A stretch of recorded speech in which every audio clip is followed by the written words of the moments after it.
Welcome traders to this video where we're going to be looking at the Euro versus the USD.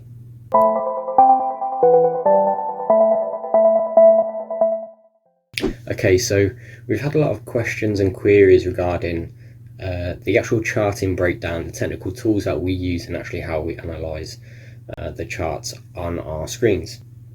So we've looked at all of the instruments that all of our prop traders are actually getting involved with, and the most popular one is actually the Euro versus the USD, which is a very standard currency pair. It offers mild to moderate volatility, volume, and it also is, it's a major currency pair which allows for a lot of movement when it comes to the dollar movement and also the news and fundamental announcements. So with that being said, we're actually going to break this down now and then just analyze this chart in a little bit of detail, and go into how we can actually improve our charting habits. Now, as mentioned before, a lot of the charting habits to actually improve your probability as a trader isn't going to make you a profitable trader. Profitability comes into when you need to manage your risk correctly, and if you manage your risk correctly and in alignment with your psychology and emotions, that's where you're actually going to become a profitable trader. But the technical analysis does play a big part in terms of how profitable you are going to be as a trader. So let's have a look at the euro versus the dollar then.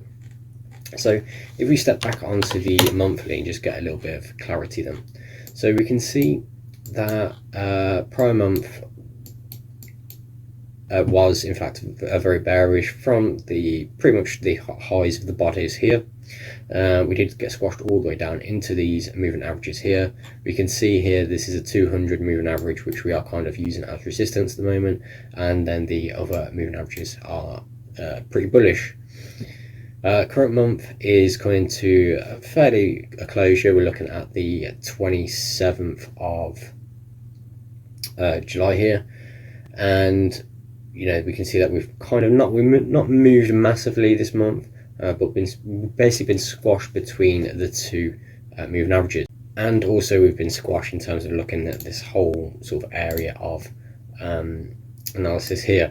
If I drop to the weekly, then let's get some more detail. So weekly, we can kind of just see it in a little bit more light here, that we have in fact on the weekly format, we kind of, if we pick out like the actual trends then, so we can see a low base here, a high, a low, a lower high, and we've yet to break this high and low here. So we've kind of been uptrending up until this point, and then we've kind of formed this lower high and we've dropped from there. If I was to actually place a Fibonacci from a significant high to a significant low here, you can see that lines up with 78.6, and we would have the extension just below this support here. If we look left, we can see it has been a resistance, prior resistance, so we can actually mark this in as an actual level here, and I'm going to go for let's say 1.1500. 1.1500 seems to be very psychological, so we're going to leave it as that, remove the Fibonacci.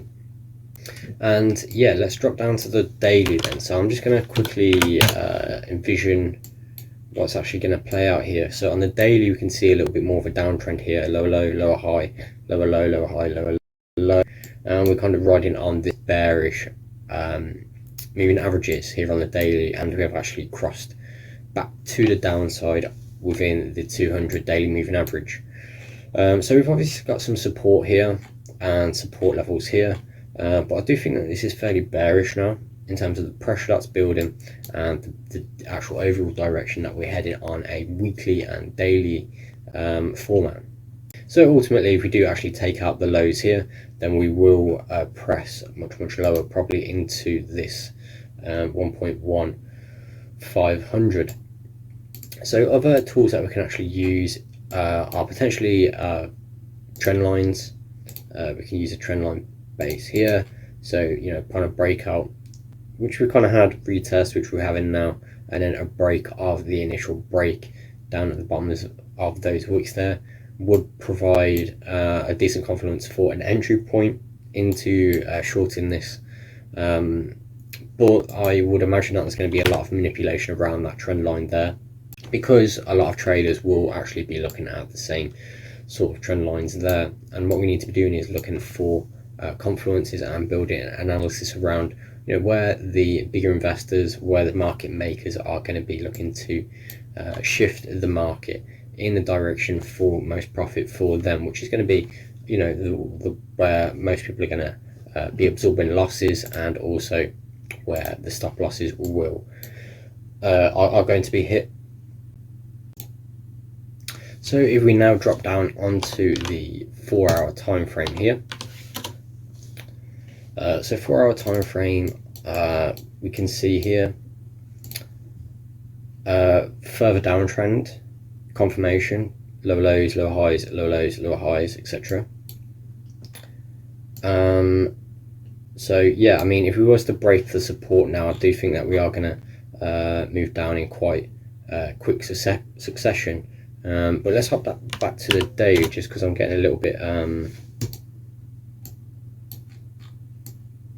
okay, yeah, so on the daily we can see the moving average is pointing down, with kind of using this moving average now as resistance. So basically I would be looking for now a break of all of this mess now here on the, probably on the hourly now. Once we get a break-in closure below this mess here, then I do think that there's profitable shorts going to be coming into play, with potential of stop losses, perhaps looking at maybe 80 to 90 pips, and then looking for potential rewards of anywhere around 500 pips to 600 pips to the downside. So I think there's decent risk reward ratio here. I do think that there's going to be some significant bearish momentum playing out here, especially if we do get that little bit of a kick into the support here, and then we can actually break down further. So that's just looking at momentum shifts without going into too much chart in detail. If you would prefer a actual more top-down analysis, more in-depth chart, obviously the video would be a lot longer, where we actually go quite analytical into actually the candlestick patterns, and looking more closely at you know, how we lay out on tools. And obviously let us know if you do want to see more in-depth breakdowns. But that's it for this video. Hope everyone has had a great week in the markets, and trade safe.